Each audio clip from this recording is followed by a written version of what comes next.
Alors je vais présenter une configuration particulière de mon Sky Eye 200. Donc je me suis enfin décidé à intégrer ici, là, les deux scotch blancs couvrent les deux antennes de Dragon Link que j'ai intégré enfin dans les ailes et la dérive de façon à ce qu'il y ait moins de traînées. Pareil, je me suis enfin décidé à intégrer le GPS là, il fait plus de saillie. Son cordon de raccord c'est pareil, il fait plus de saillie. Et de l'autre côté, mon émetteur 5,8 Go, c'est pareil, il fait plus de saillie. Bon, c'est pas génial de voler en 5,8 Go, mais c'est parce que mon émetteur 1,2 est en panne.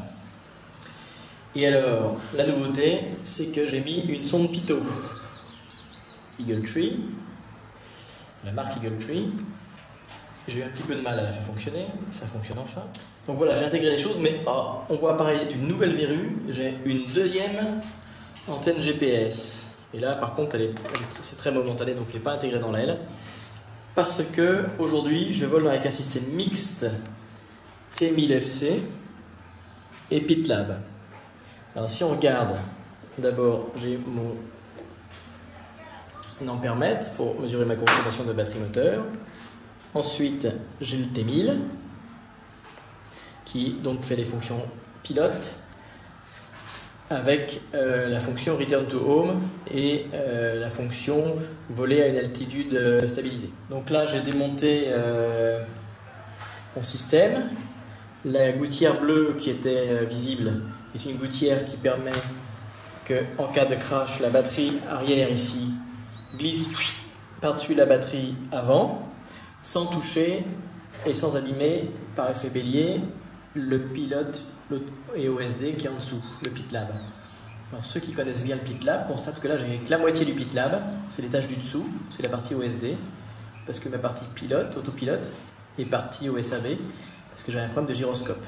Donc c'est pour ça que je vole aujourd'hui avec un système mixte, avec l'autopilote qui est du T1000FC et la partie OSD qui est du PitLab.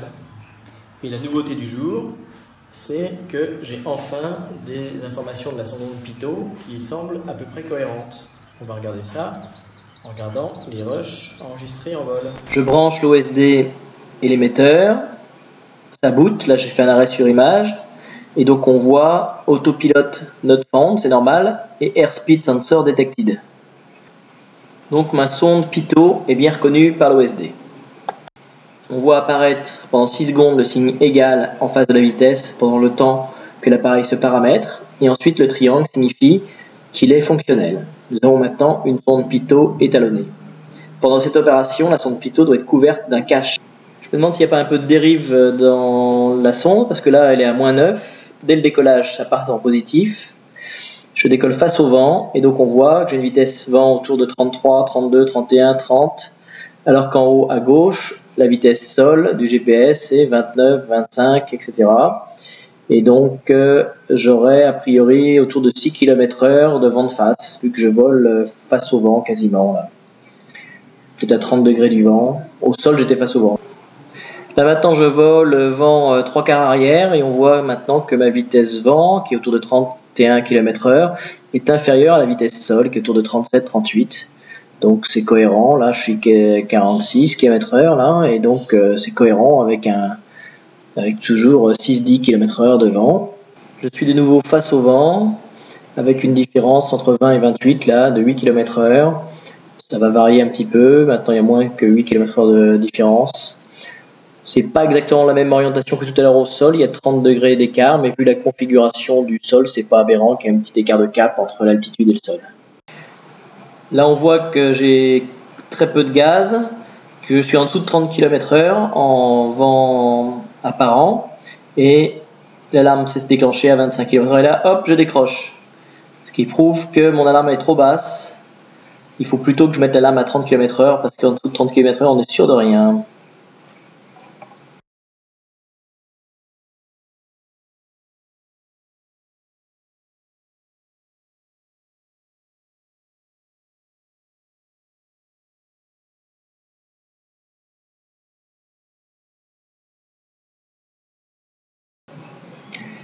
Voilà l'atterrissage, donc j'atterris avec une vitesse vent de 30 km/h, ce qui est raisonnable. Et on voit qu'à la fin, la sonde ne revient pas à zéro. Bon, en même temps, il y a un petit peu de vent au sol, mais il n'y a pas 16 km/h au sol.